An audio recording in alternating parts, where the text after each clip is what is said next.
Speaking, yes, because it's not about the idea of us bringing you what you prefer. It's about the idea of you choosing to live in the moment and follow your passion and create the reality you prefer as an experience, which will then make you more vibrationally compatible with having open contact with beings that are of a similar frequency. So yes, it's not about the idea of us rescuing you or saving you. It's about you bringing yourself to a safe level, a same level, a sincere, honest, understandable level of appreciation, gratitude, and living your life fully in joy that will actually do the trick and make you more accessible to those beings, such as our civilization, who then can find you more easily because you are more vibrationally compatible with us. So I guess the idea that the more that we bring heaven to earth, yes, the more a side effect will be that we have contact with higher dimensional beings and ETs. The more you create heaven on earth, the more you can interact with all the denizens of heaven. It's wonderful. Yes, it is. Is the moon hollow and used as a base for the Galactic Federation to discuss Earth topics? There are bases on your moon from different ET civilizations. The moon is not hollow per se in the way that you think of that. But there are large caverns, there are large areas of underground bases on the moon. Are there bases on the dark side of the moon? The opposite side of the moon that faces you is not always dark.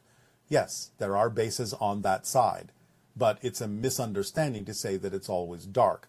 It's only dark in the sense that you can't see it from Earth because only one side of your moon is always facing your planet because it is in gravitational lock. When they went to the moon, did they become aware of any of those bases? They became aware of the presence of extraterrestrials on the moon, yes.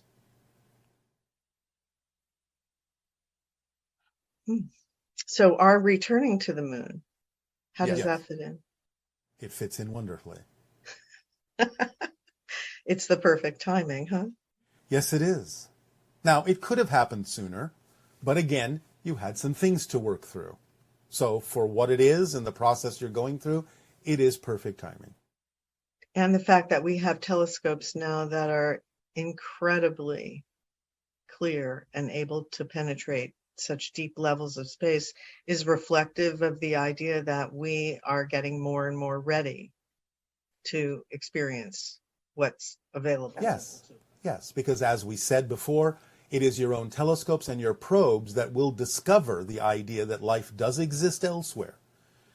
And even if it's simple life, the idea will open you up psychologically to accept the fact that life exists elsewhere and that you're not alone.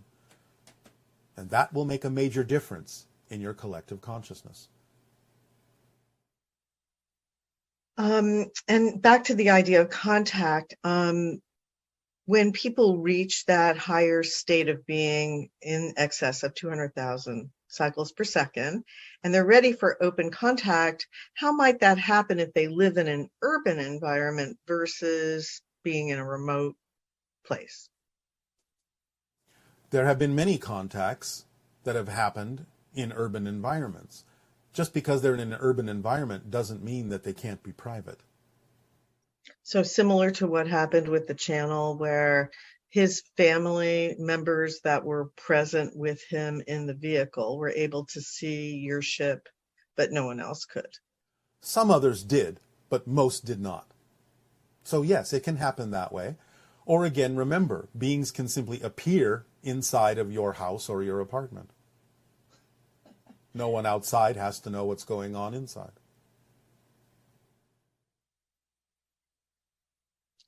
If the gift of open contact is all of our true history, and we get to decide how we want to relate to that, then are we not currently living the result of what we call our true history? You are currently living the result of the past you are creating now. So when we say that you're going to be given the gift of your true history, we're talking about a level of existence where you'll be creating the history that is necessary for you to receive in that version of Earth. When you mentioned before that there are other parallel Earths that you're interacting with, Yes. can you tell us about one of them that would be a lot different from ours? One is primarily based on the idea of experimenting with shifting borders. In other words, on a semi-annual cycle, the idea of so-called borders is really just a notion of experimenting with different social structures for a period of time and then dissolving those borders and shifting again to different forms of experimentation of social structures. That is one of the versions of Earth that we are interacting with. And as far as the idea of location of an atom, Yes. this person's saying they're confused regarding the principle of location being an aspect of an object in space-time. Yes. Where is the demarcation of an atom's location point stored? And is it in the electron cloud, the nucleus? And also, how do you keep an atom still in order to assess its location between 2 points? We don't have to keep it still. It doesn't operate that precisely. We operate within the idea of the quantum uncertainty, and that's sufficient enough. We allow physical reality on a quantum level to exist as it does. The vibrations are so minute, they do not prevent us from simply creating a matrix of locations based on a 0 point that we start with, which is a particular point on our planet. So the idea is that we simply extrapolate out of that what the likely locational variables would be from that point forward, stretching out into space-time. Okay, and a long time ago you gave us what are called the sacred circuits. Yes. And one person is asking if you could tell us exactly how the sacred circuitry affects our brain just by watching them, and Well, what the again, mechanism that's taking place.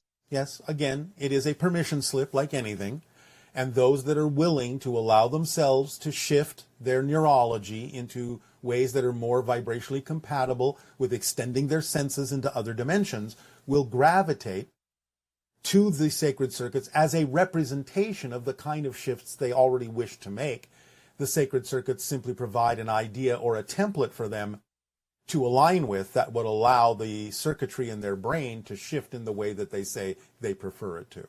So again, remember, sacred circuits don't cause anything. They are a reflection, like anything in physical reality, of a idea you already have in your consciousness, but don't necessarily know what particular permission slip to utilize in order to accomplish that. The permission slip of the sacred circuits allows for more ease in understanding, oh, these are going to allow me to change the circuitry in my brain more easily because they represent that idea. Okay, and this person is saying that they recently discovered Mulivite, and it's the only crystal that they've seen have such a dramatic effect on people, both physically and mentally. Is there anything you can tell us about Mulivite that would help us understand that? It strongly represents the idea of increasing possibility and probability of open contact because Mulivite has come through space. So it carries the vibration of extraterrestrial frequencies with it. And thus, in recognizing that, those that are primarily oriented to the concept of extraterrestrial contact will feel as a permission slip an especially strong pull to that particular mineral because it represents that idea of connection to space. All right? Okay. And how would you recommend that we think of the Anunnaki, since there was a renegade group of them that helped to create us? And what would be an appropriate way to relate to them? Should we be grateful for them? What? The way to relate to this idea is to save it for another time. Oh, that question. Yes, and that will be enough for today. All righty.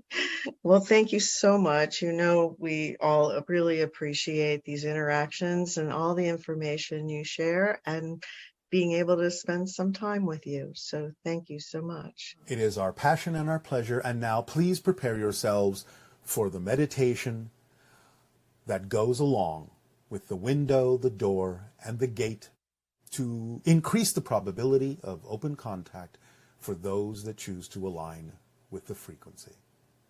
Enjoy. This within the body within the soul. Right. But that's pretty vague. I think.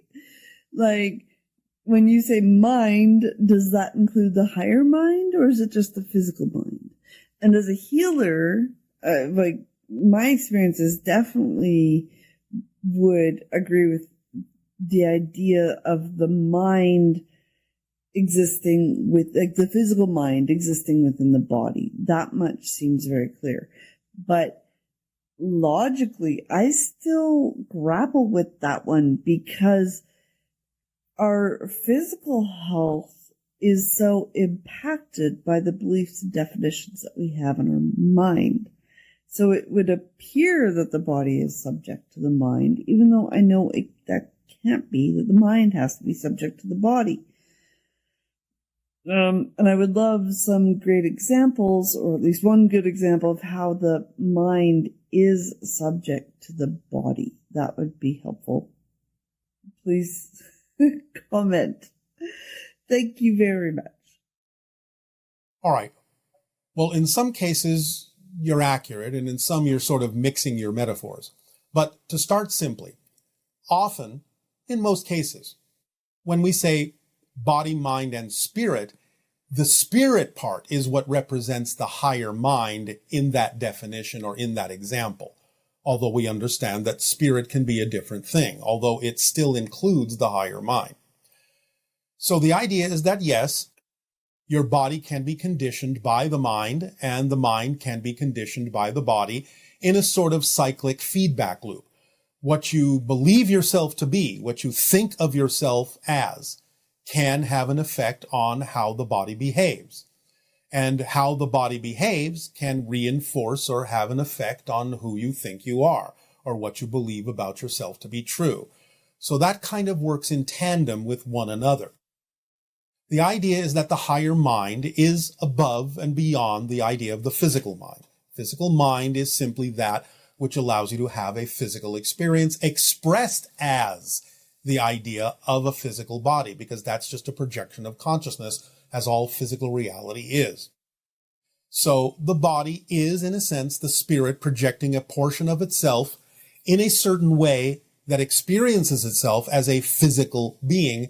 And in order to experience oneself as a physical being, you have to have an organizational pattern of energy within that physical being that represents the physical mind, so it can be aware consciously of the experience it is having. The soul, as we have said, is sort of like unfired clay. The spirit is the ceramic, that is the fired clay, that represents the particular specific experience you're having as a particular physical identity, and therefore is contained within the oversoul and the soul ultimately. But the higher mind is a splitting of the soul into the non-physical guiding higher mind, and the physical mind having the physical experience. Once the physical mind exists, then the body is subject to the belief systems in the physical mind, and again, the body can reinforce those particular physical beliefs within the physical mind. We do not know if this is a clear enough explanation for you, since we're not interacting with you. But generally speaking, you have the oversoul, the soul, splitting itself into the non-physical higher mind and the physical mind, which then can have an experience of creating the spirit that is then once again taking that specific physical life experience and incorporating it back into the soul's experience and feeding that back into the oversoul's experience, which feeds it back into all that is. Hello, Bashar. And to you, good day. So nice to connect with you again. Thank you so much for this wonderful opportunity. It is our passion and our pleasure. Please speak up. Sure. I also want to thank you for that monologue. My heart is definitely racing after listening to that. Oh, all right. I had some questions for you that are a little off topic, if that's okay. All right. That's all right. So the first question actually had two parts to it, and it mainly has to do with state of being. Yeah. Lately, I've been feeling that I'm able to embody that frequency, that energy of my future desired self, who in this case is a rap star. That's one of my biggest dreams is to be a successful rap star one day. All right. Now, one moment. Let me stop you. Sure. If rap is your passion, don't add all sorts of insistences or conditions on how that needs to express yourself when you use the word successful. Okay. Because the meaning you may be giving that may not be, it may be, but it may not be the meaning that actually serves you. So you are successful when you are simply expressing your passion in any way, shape, or form. Don't necessarily limit it by putting conditions on what you think being a successful rap star looks like for you. Watch your insistences. So I'm really glad you said that. Is that maybe my negative ego coming into play, thinking that it's mostly your training. It's mostly your training saying, well, this is the only way that can actually look. Just relax that definition and be open to the idea that there may be other ways in which that can be represented as successful. You don't know. Just because I can't imagine it doesn't mean it's not, there's not some higher, maybe reality.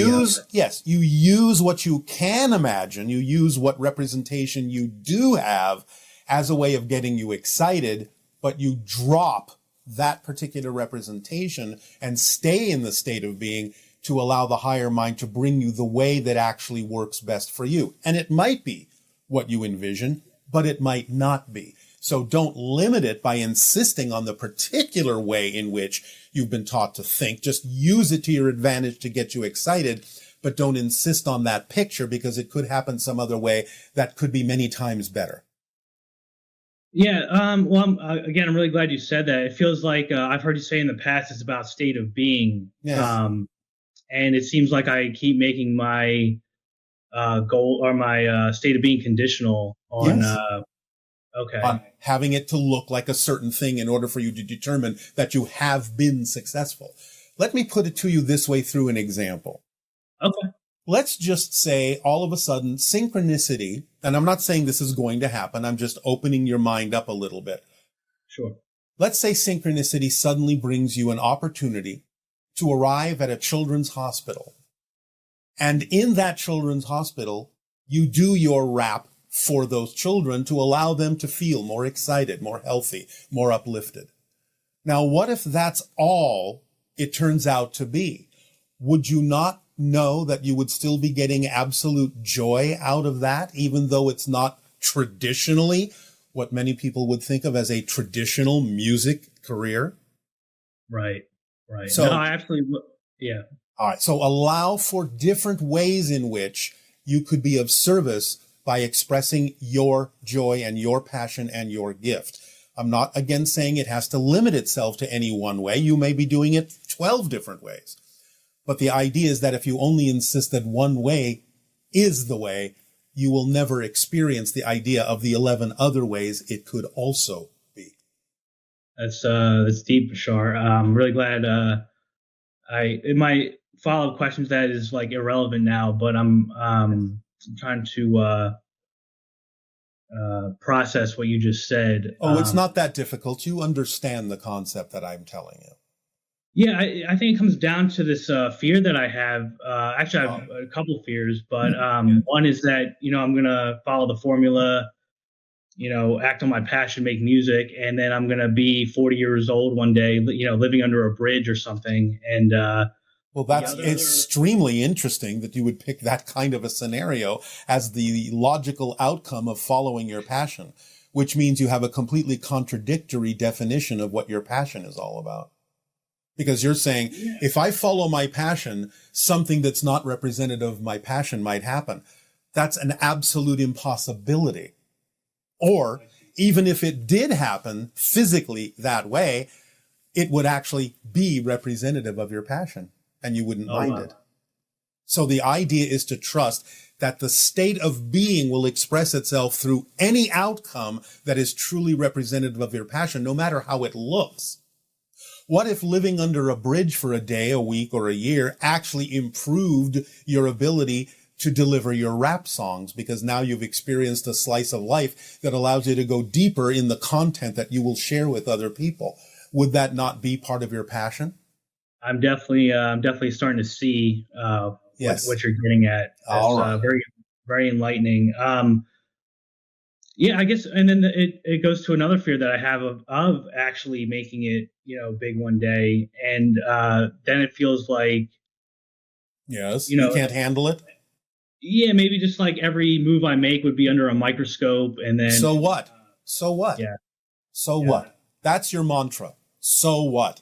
Because again, if you understand that you are truly in alignment with your passion, yeah, whatever it is that happens is going to be an expression of that and will actually feel correct. Now, if it doesn't feel correct, that gives you the opportunity to examine the fear-based beliefs within you to make sure you actually are following your passion, because maybe you took another course that really wasn't representative of it, and the feeling is guiding you back into the true path for you. Or again, it gives you the opportunity to let go of that fear-based belief so that you can truly feel where you are as being representative of the outcome of your passion. I feel like on either case of either of those fears, those two extremes, the underlying fear is just embarrassment, or maybe like feeling humiliated or something, making a mistake. So definitely something to. All right, but if you make a mistake, isn't that something you can learn from and do differently next time? Right, especially if I define it in the most positive light possible. Exactly. How you experience anything is how you define it. Nice. So I'm not saying you suddenly recognize negative things as positive things. I'm saying you recognize that even when something is generated by a negative experience, you can still get a positive experience from it if you stay in a positive state. Remember, that is one of the stages of the formula. You stay in a positive state no matter what happens, so you can get the benefit out of it. Right. Otherwise, you'll only experience the negative side of it by defining it in a negative way. Oh, this shouldn't have happened. I did something wrong. This doesn't belong in my life. I'm not capable. I'm not good enough. I'm not worthy, blah, blah, blah. And then If that's what you prefer, then that's what you'll get. Right. Awesome. So glad you said that, Bashar. Thank you so much for your time. It is our passion and our pleasure. Really appreciate it. Till next time. Good day. Good day. Or in spirit level. Does human personality exist in spirit also? Human personality can be projected from spirit. It doesn't really exist for the being in the same way that it does when you are experiencing a physical life. But the strength of the belief does have effects in energy and can echo into the lower astral realms easily, because the material of the lower astral is so vibrationally close to physical materiality. So the strength of a belief, the energy put into it, into holding it to be true, can ripple into the astral realm and to some degree a little bit leak into the etheric shell. Therefore, it can still have consequences, even though the being itself may not be experiencing those things in exactly the same way that it did when it was physical and holding on to those beliefs. But there is a gray area, a buffer zone, in which certain beliefs in physical reality can still have, to some degree, ripple effects or consequences in the lower astral vibrations. And so those individuals who have passed, are in a low vibrational state, they're still wandering earth in a sense, having negative emotions, they don't want to reincarnate, so they just wander around as ghosts in their miserable emotions, and they're very lonely. What can we do to help those beings? Always send love, always send light, and allow yourself in a state of appreciation and gratitude for their existence to send a vibration that speaks of and shows of telepathically with images the idea of the beauty and glory of the spirit world, the full color. Send them that energy and allow them to experience whatever they're willing to absorb. But again, just like anything in physical reality, whatever you share with them doesn't mean you get to control or decide what they do with it. What they do with it is none of your business, because they have their own path, just like any physical being still. So the idea is to send them those images of a beautiful place, of their true self, their self-empowerment, wrap them in unconditional love to allow them to understand what the vibration of the spirit world is actually like, but then let them do with whatever you send, with whatever they will do with it. This person is saying her grandmother passed away, and then she had a dream where she woke in the middle of the night and saw her as light. But she wasn't sure if it was a dream or not since she was so sleepy. Was the person dreaming or were they awake? And how can you tell when something is real? Well, again, the idea that it may have partially occurred in a dream state or a partial dream state is simply an indication that it might be easier for the spirit to reach you in that state when some of your physical thought process is kind of out of the way or on hold. So it's still real. It's just that it might be an easier state for the spirit to make a connection in. So it may feel a little bit dreamy, a little bit out of physical reality. That doesn't mean it's not real. And previously you said that in our near future, we'll be able to interact more with our loved ones who have departed. And can you expand on that? And why is it that some people have that ability now?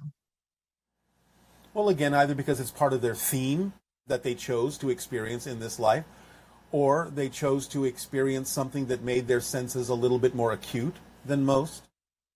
And again, because again, it's approaching the time for these things to be considered, that in and of itself can make the so-called barriers between physical and non-physical reality a little bit more transparent, in the same way that approaching death in physical life can make your senses more acute to the spirit world.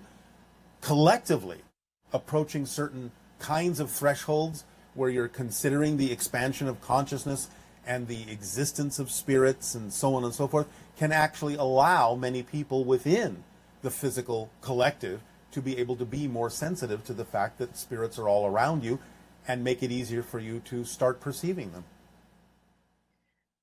How about lucid dreaming and seeing ghosts? How can this, or connecting with dead people, how can one use lucid dreaming in order to have a more heightened experience? Well, again, in general, lucid dreaming is an experience you're having when you are aware of the fact that you are actually a spirit.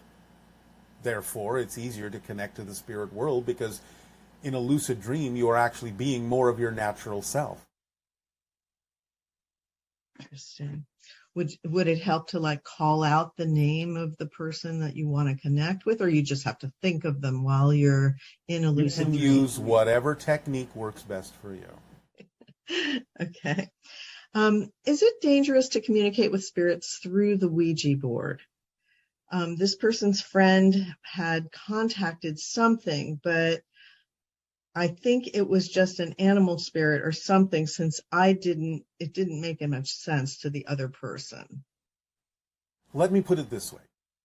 You have certain symbols on your planet that have certain collective definitions attached to them, so to speak.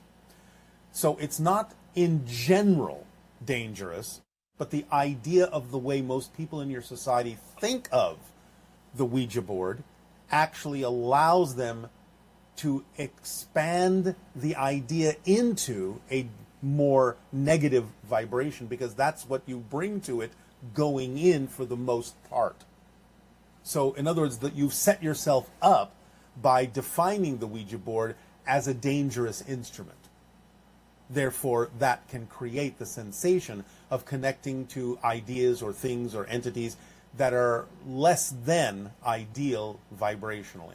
But it's not because connecting to spirit is dangerous, and it's not intrinsically because of the device that may be used as a permission slip to do so, but because of the definition you've imparted to that device that may lower your vibration and make you more aware of matching lower vibrational entities. And this person is saying, my understanding is that chakras are of the etheric body, while ghosts are basically an astral body on the astral plane. Can you clarify this? For the most part, what you perceive as a ghost is usually in the astral plane, yes. But the idea of the chakras is simply a physical manifestation of certain patterns of energy that go all the way up beyond the astral into the etheric and beyond. It's just the physical representation of the crystallization of certain consciousness patterns and energy connections that you have to the higher forms of yourself. And are all ghosts that appear to humans originally from Earth, or do some beings come there from throughout the galaxy to join our etheric plane? Did any grays die in our Earth timeline and become ghosts and or Anunnaki? This is rare, but the answer in general is yes, it's possible. Fascinating. And can our spirit guides appear as ghosts?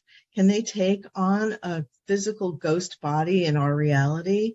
And if so, can they travel back and forth from the spirit realm to the body when they choose to? Those that are very accomplished in doing that, yes, they can, and many times have. There are, again, certain stories that exist in your society where someone assumed they were interacting with a physical being who was helping them in some way, shape, or form, and later discovered that it turned out to actually be a ghost, a spirit guide, or what have you, that was simply capable of lowering their frequency long enough to be able to actually physically assist the living person. So yes, it's possible, and many spirits are accomplished in doing that.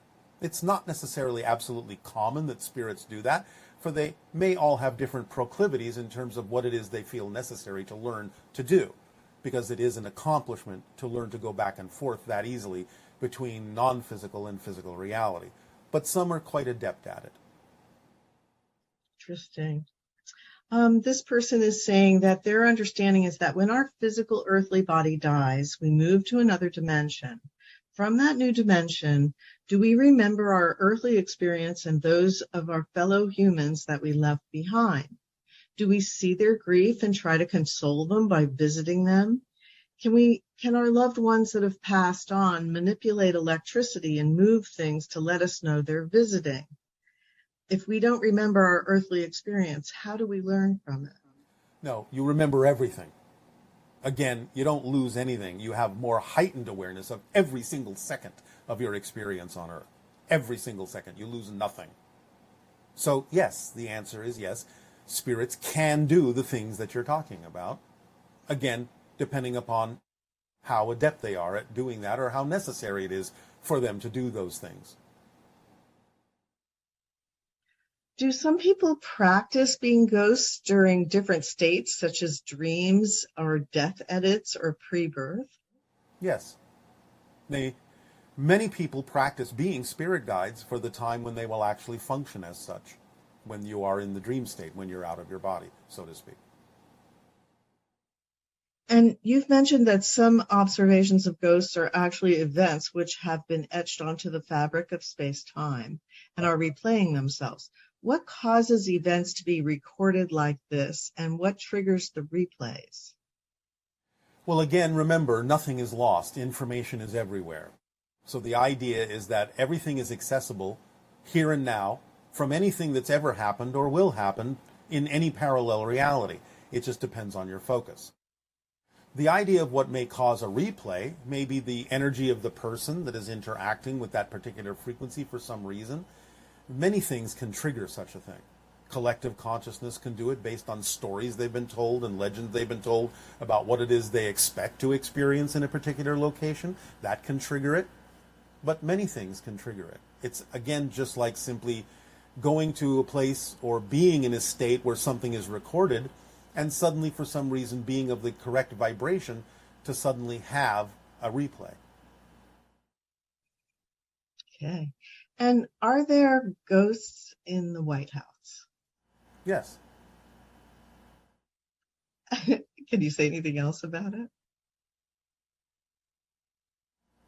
All we are allowed to say is that Dolly Madison often visits. Interesting. So, well, this session, we pretty much focused on all the questions about ghosts and spirits and everything. And in the future, we'll come back to some other questions. But thank you so much for all your sharing today and helping us have a happy Halloween. We wish you all a happy Halloween in the spirit of the season. And do remember that you are all spirits having a human experience. And on that note, please enjoy your upcoming meditation.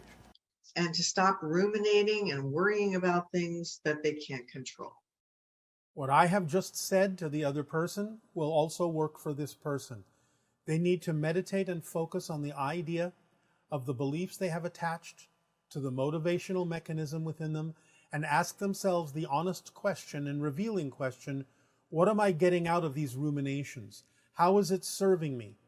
What am I afraid to let go of that I think would be worse if I did? They have to really focus on the idea that they're continually choosing to ruminate on these things to prevent themselves from going in a different way, a different direction that they have a belief says it would be worse than where they are, as stuck as they may feel. So they have to have a little bit more honesty and deep investigation within themselves and admit that they're choosing to ruminate on these things to prevent them from going in a different direction, to be aware of other things within them that they may be afraid to face.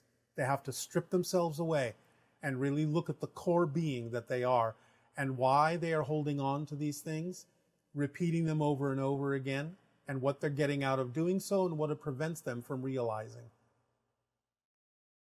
And that idea of rumination, for some people, I think that it's not as strong a compulsion in certain circumstances, but then in other ones, it can be almost like their mind is taking over and they can't stop the rumination. Is that also addressed in what you just said? Or Yes. Because again, you have to take the responsibility that you, for some of your own reasons, are choosing to ruminate on something. Why? What are you getting out of it? What are you learning from it? Anything at all? So the idea is to understand what rumination prevents you from looking at, that you're too afraid to look at on a deeper level within your belief system. And following up on that, for many people, when they're first learning about your information, they find that they have been, in a sense, programmed to talk to themselves a certain way, to create anxiety, to feel like their mind has more power than they do in terms of what they think about these ideas. Can you help us understand what is the mechanism or what happens in childhood that creates that kind of relationship with the conscious mind? And that what your information does to allow the person to let go of feeling controlled, in a sense, by their negative ego. I'm going to be somewhat poetic about this. The idea that you're calling programming is what we might refer to poetically as the darkening of the mirror. Their own mirror has been shadowed, so they are not really fully willing to look at their own reflection because they are afraid of what they will find in the mirror. Being told that the reflection will be representative of their lack of worthiness. So the idea is that their mirror, their internal mirror, has been shadowed to the point where they will be afraid to look at it, to look in it, to really see the true reflection of unconditional love that is pouring back from all that is through the mirror to them. They need to either shatter that mirror and get a new one, or clean that mirror to see the true, childlike, beautiful spark of existence and reflection of all that is that they are, and really let go of all the things that have been told to them the stories that have clouded the mirror, darkened the mirror, shadowed the mirror. So they need a clean rag of forgiveness, of understanding, and self-love to keep wiping that mirror until they see the beautiful light that is the childlike reflection of all that is that each and every one of you are. So I'm going to be poetic about this because maybe that will help as a permission slip to help them clean up the idea of the so-called definition of programming, which is nothing more than being convinced that you aren't worthy to see your reflection because you're afraid of what that reflection will show you. When all it really can show you, if you clean the mirror, is your true spark of light, your true self as a reflection of all that is. That is lovely. Yes. And along those lines, some tips are requested for letting go of painful memories that maybe trigger PTSD or those kinds of ideas. I have just given you the tip. Okay. Can a focus on releasing beliefs that are general in scope allow us to indirectly release specific beliefs? Or is it necessary to focus on releasing specific trauma? Letting go of general beliefs can encourage you to practice letting go of more specific ones. It depends upon the themes of exploration, the person involved, the personality construct as to whether or not absolute specificity is required in all cases. In most cases, it may be representative of a theme you do need to investigate and explore. But letting go of more general things you believe you can handle to let go of can encourage you and give you the practice you need to let go of more specific things more easily. Okay. And then this person is saying that they keep sabotaging their own success with procrastination and pessimistic doubt. Can you speak on the idea of procrastination and pessimistic doubt about one's own ability to be successful? Everything we have recently just said about the motivational mechanism and the darkening of the mirror applies to this particular situation as well. Okay. And procrastination, is that just anxiety, or are there many different reasons why people procrastinate? Of course there are. Again, fundamentally, it has to do with feeling unworthy or not deserving or unable or ill-prepared or many of these kinds of belief systems about the self. Procrastination is a choice to not move forward. And whatever reasons a person may give themselves for staying where they are can easily be found with, again, a thorough investigation of their beliefs of what they are afraid will happen if they do move forward. So the idea is, whatever it is they believe is necessary to allow them to move forward, either a complete restructuring of the idea of how they should move forward. This is why imagination is also a form of abundance, because they may come up with a different path than they thought they had to take that can remove the procrastination. Sometimes just a simple assumption of how you think you're supposed to do something, once removed, will allow you to move forward with great speed, because now it's no longer necessary to go down the path you thought you had to go down or should go down because of your training and so on and so forth.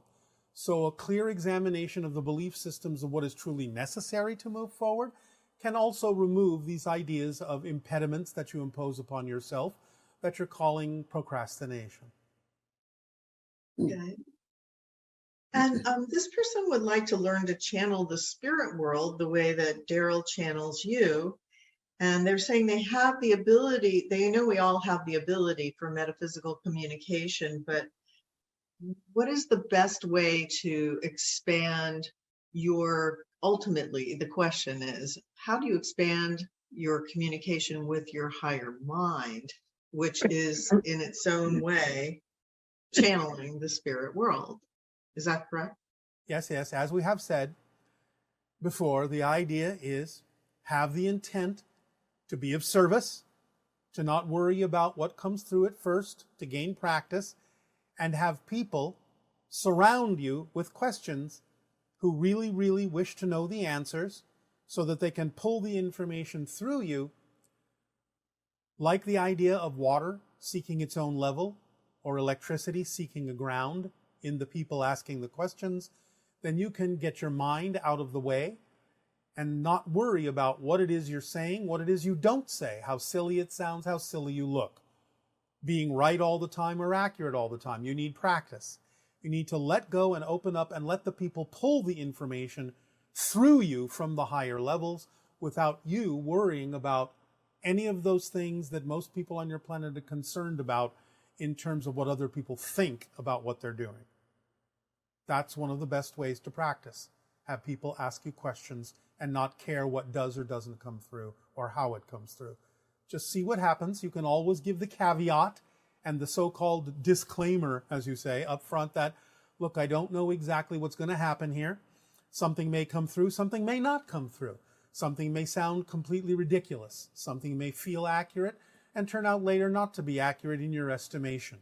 It doesn't matter right now. I am doing this to gain more sensitivity and more awareness of how to connect to the idea of my own higher mind, and I appreciate deeply the opportunity to do so by you asking questions. You're giving me a chance to perform and practice, and that's all that's necessary right now to understand. And with that out of the way, then you can feel free to bring through whatever comes through, as long as you understand that you're doing it for the purpose of being of best service to those who are asking the question. And that's all there is to it. That's your intent. And thank you, a special thanks to the first questioner of today, just wherever you are. Thank you. Hi. I feel that I'm not one of the 39%. No, you are connected to a different form of hybrid. Can you say more? You are connected more to the Yael. Oh, okay. Okay, I wanted to talk about frequency, but in less technical terms. All right. But that was great and fascinating, although some of it went over my head. So when you're speaking about our frequency, in your terms, frequency is literally our very conventional science idea of cycles per second or hertz. Yes, but we're incorporating more than your scientists know about when we give you the answer to those frequency questions. Okay. Your scientists haven't arrived at that yet. Okay. It's still cycles per second. Okay. Is this the same thing as the vibration that so many spiritual teachers say it is our job to raise? I mean, that is if we prefer to take the next step in evolution and ascension. Is it the same thing? You have, all of you, a core frequency in physical reality that exists on the threshold between physical and non-physical reality of 333,000 cycles per second as we measure these things. The idea is the degree of difference between that frequency and the frequency you are as a physical being based on all of the belief systems within you and how they may impede you from being that higher frequency. Okay.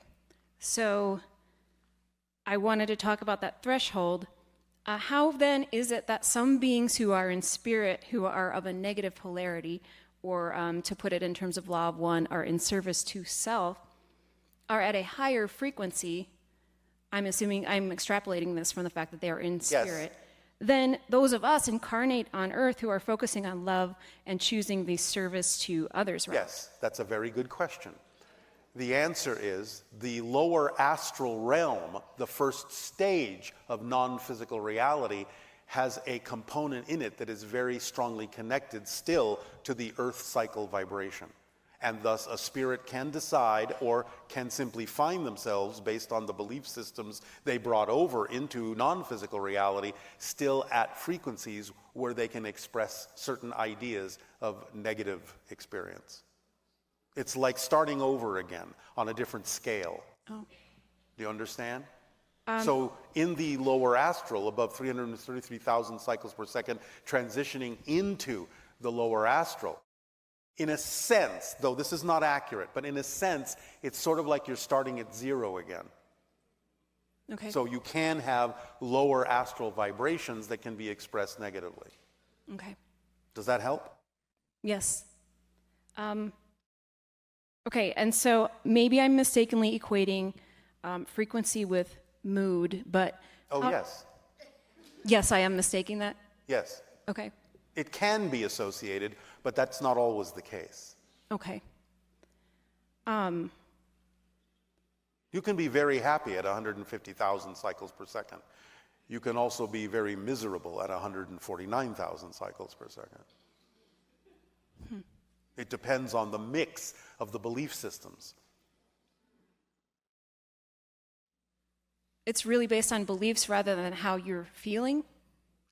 Feelings are generated by beliefs. Right. So yes, it's based on your belief system. Okay. Because you can think you feel pretty good, and you can actually be disguising what you really believe. And you can think you feel pretty bad, but have Yes. really helpful beliefs. Yes. Except for the one that allows you to think that somehow you're not worthy to experience those positive beliefs. Right. Okay. One can overwhelm the others depending on what the belief is. So it can be a small fraction of your overall frequency, but it can have very profound effects on the rest of your belief systems depending on what that belief is. Sure. Okay, I'm gonna go. Does that help? Yes, but I think I'm gonna have to listen to it back because I'm kind of also thinking about the questions I want to ask. And All right, you may listen to it back, but I would recommend that you listen to it forward. yeah, that'll be helpful too. All right, thank you. Okay, I'm gonna go for it. The frequency question, mine.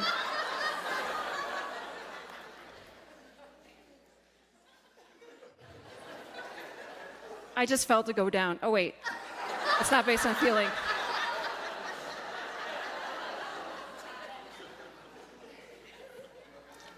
Would you like it to go back up? Yes.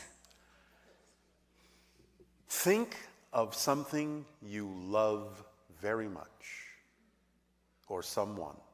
Do you have it?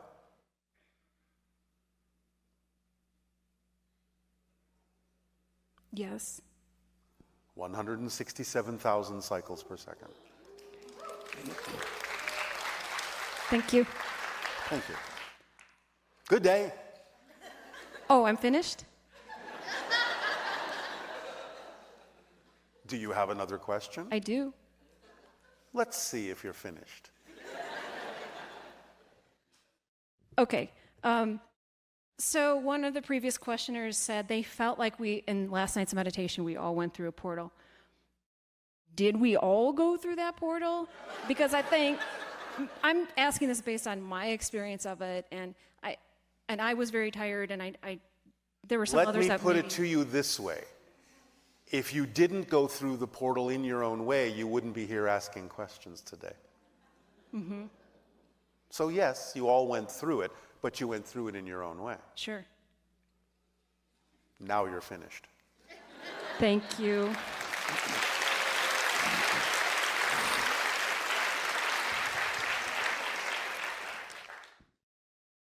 All right. Well, again, as we said, you're doing many things while you are asleep.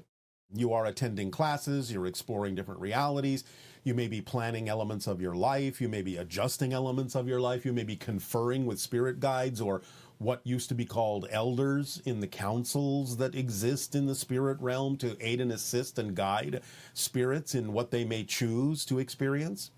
So you're doing many different kinds of things. And again, the idea is that you have quite a lot of freedom in the spirit reality to look at things from a higher perspective. But remember that, in a sense, you become the higher mind, more or less, when you are in spirit. And then when you choose to awaken in physical reality, you usually leave a percentage of yourself behind in spirit, the non-physical self, that becomes the higher mind. So the idea is that when you wake up, sometimes the messages or the experiences simply have no way of being literally translated into physical terms. And that's why dreams may seem very strange, because again, the physical mind is limited in the number of symbols and the kind of symbols it can use to represent what happened in another dimensional plane, and things don't always equate one-to-one from the spirit world to the physical world in terms of the experiences. But the physical mind does its best. Things may seem confusing because they don't seem to make sense, but on another level, it was perfectly sensible when you had the experience. You don't really have to worry about the idea of the discrepancy between the physical and non-physical reality. You will have absorbed what you needed to absorb of the experience in a way that will work for you. Whether your physical mind can make sense out of it or not isn't always that important. So it's kind of like a lot of people feel like, oh, I have to remember my dreams and I have to interpret them, etc. In actuality, you're doing what you need to do when you're having the dream. And then sometimes it can be of value to translate them or understand them if it Yes. stays residually with you when you wake up in the morning. Oh, yes. But in general, it's pretty self-sufficient process for your consciousness. Yes, the things that you need to remember, the things you need to reflect on, you will most likely remember. Now, if you are creating the idea of fear-based beliefs within your physical mind, they can sometimes act as obstructions to the clear interpretation of what you remember as an experience on the higher levels. And so that might be a reason to remember the strangeness of the dream, to work out what the strangeness is all about. It can, again, be for a variety of reasons. Simple misinterpretation of things happening in another dimension, or it can actually be obstruction of the meaning of things because of beliefs within you that force you to look at those beliefs, get you to really look at them so you can make sense out of what happened, so you can gain clarity about the symbols that are represented by the dream. But again, you have to take this on a case-by-case, person-by-person basis as to the reason for why it might be important for them to examine and interpret a dream, as opposed to when it might not be that important. Yes, because there certainly are lots of books about symbols in dreams and what they mean, but actually it can be very different. Your own symbols can be quite different from that and the meanings that show up in books. They can, but there are some generalities that are true for most of you in the collective consensus consciousness. So sometimes that will work just fine, but yes, you may always make slight adjustments or even have completely different symbols to represent the same concept. So again, it comes down to really knowing yourself and investigating yourself clearly so that you understand your own language on that level as well. That sounds like an exciting project, actually, just keeping track of your dream symbols and starting to eke out what they mean. Yes. Many people have dreams like of being chased or trying to run and being in molasses or not being able to make a phone call. Yes. They, those kinds of dreams. Well, some of them are relatively obvious in the sense that you may feel mired down, you may feel that communication is not forthcoming. Many of those things are relatively obvious as a simple symbol. But again, it depends upon what the person is processing, what it is they're experiencing. And recurring dreams, where some people have the same dream from childhood over and over again. Yes. Can be the result of something that is being attempted to be delivered in communication to them, or something that they have fixated on. Again, it can be different things. But if it happens over and over again, obviously it is something to pay attention to figure out whether it is something you fixated on, or whether there is a message attempting to get through from a higher level to you, or whether you are simply playing a game with yourself to remind yourself to focus on some particular thing when you stray too far. This technique can be used for a variety of reasons. Again, you have to know yourself to know in which way you might be using the idea of recurring dreams. It can also be an understanding of probabilities that may be more likely to occur than others, and reminding yourself that this has been set up to be inevitable. So again, it depends on how you're relating to the idea of a recurring dream and what purpose it serves in your life, and how you're actually using it to inform yourself of something that might be important. So, for example, a person who can't remember the specifics of a dream, but it has a feeling to it. Yes. And in fact, it's not the first time they've had the dream. They just get that feeling again and again? What would be a good technique for deciphering the feeling? All right. Well, first and foremost, don't get up right away. When you wake from a dream, stay there for at least 5 minutes, maybe even a little bit longer, and see if more details of the dream come back to you to make itself more clear to you. That would be the first thing to do. If you still only wake up and still get up with only a feeling, then again, you have to examine the belief system that would be creating that kind of a feeling and find out what that belief is.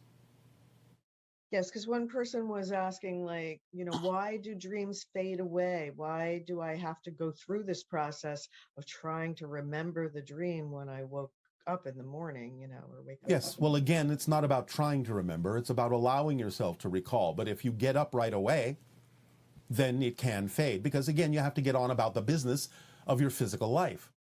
You, again, no matter what, will have absorbed the information of the dream, and it might come out later in some circumstance or situation where you suddenly realize you have the information you need to handle whatever is going on, and that information may have been downloaded to you in a dream, and you simply didn't know that until the situation required you to recall that or exhibit that ability that you gave yourself from the dream state.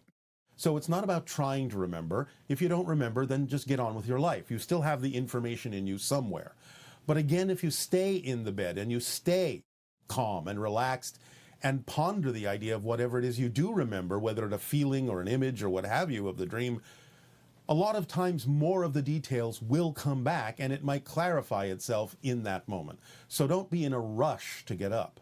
Just stay within that floating experience and let whatever needs to come back to you come back as much as it possibly can. If nothing else comes back after 5 or 10 minutes, then fine, get up and be about your day. And what about the idea of programming yourself to remember your dreams when you wake up?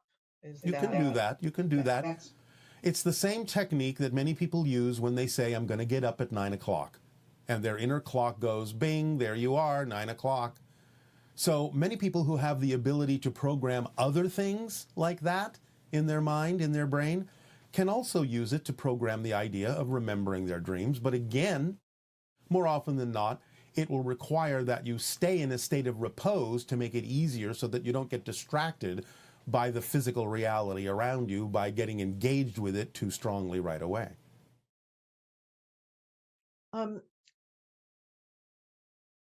Well, this week, I guess we covered this, the idea of a strategy to interpret symbols and events in dreams. Yes. Is there anything else we can add to that? Okay. Not at the moment. All right. And how can I start lucid dreaming? Is there an easy and efficient process, meditation or prayer to ask for lucid dreaming? And how can I teach my physical mind not to be afraid of lucid dreaming? Well, first, of course, in asking the question that way, the person would have to understand what they are afraid about lucid dreaming. And once they allow themselves to clarify what the fear-based belief is, what they think will happen if they go into lucid dreaming, that certainly would be a big step toward being capable of doing it, is getting the fear-based belief out of the way. Now, there are many techniques that exist on your planet for such things, and different ones will work differently for different people. We will have to leave it up to synchronicity to attract the working methodology that would be best for you. You can find it in some books. You can find other people who teach such things. But again, the first and foremost issue is you have to find out why you would be afraid to lucidly dream. Any ideas why people would be afraid of lucid dreaming? Well, they might think they're going to lose connection with physical reality and never come back. They might think that they might actually choose to never come back because what they've heard about the idea of the spirit reality and waking up in the dream is so much more wonderful than physical reality. So they have to be honest within themselves about the belief systems they have about their connection and relationship to physical reality so that they also know that it's a choice that can be made, but that they won't necessarily make it and leave everyone behind. So there may be a vast array of reasons why they are afraid to lucidly dream. Is impacting really as many people as possible. And so we've wanted to fill our programs to really have about 10 times more people. And yet everything we've done to try to do that hasn't worked out. Now, do you think the problem is that we've been focusing too much on the outcome? Is this not really our highest excitement if everything we've done in the last 7 years to grow our business hasn't panned out and it's led to burnout and overwhelm? Are these symptoms of it not being our highest excitement? Let me know if you can help me with clarity on this. Thank you. Yes, or symptoms of you not doing it in the way that is actually most exciting, plus a little bit of insistence on your part, which is causing resistance. Because you think that it's somehow more impactful by having more people than simply the people that you have. Remember, they're going to go out and they're going to share things too. So you may not necessarily have to personally have all of the people that will be touched by what you're sharing, but you just have to know that what it is you're sharing will reach who it needs to reach, and stop focusing on the idea of the quantity and focus instead on the quality of your delivery and information. It will reach who it needs to reach. Your numbers may grow, but that's not the important point. The important point is, are you sharing what you're passionate about sharing without insistence, without resistance? Are you trusting the synchronicity of the way things are unfolding? You only get overwhelmed, as you say, by doing things that are resistant to the natural flow of your being. So find ways to do things that are more exciting, or things themselves that are more exciting, and just trust that the way it unfolds is the way that it needs to at this moment. If it needs to change, it will. If it doesn't change, it didn't need to.